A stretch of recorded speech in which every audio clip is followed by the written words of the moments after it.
बेकार बाटे यीशु नाम के बिना हो। जिंदगी बेकार बाटे यीशु नाम के बिना हो। जिंदगी बेकार बाटे यीशु नाम के बिना हो। सब धन बेकार बाटे, सब धन बेकार बाटे कुछ ज्ञान के बिना हो। सब धन बेकार बाटे कुछ ज्ञान के बिना हो।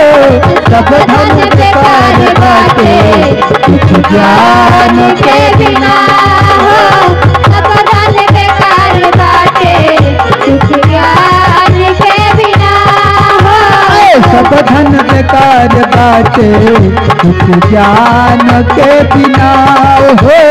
सब धन बेकार बाटे कुछ ज्ञान के बिना हो।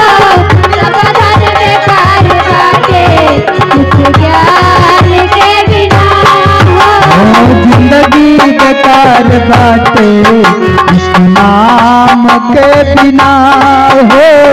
जिंदगी बेकार बाटे यीशु नाम के बिना हो। जिंदगी बेकार बाटे यीशु नाम के बिना हो। जिंदगी बेकार बाटे यीशु नाम के बिना हो। जिंदगी बेकार बाटे यीशु नाम के बिना हो।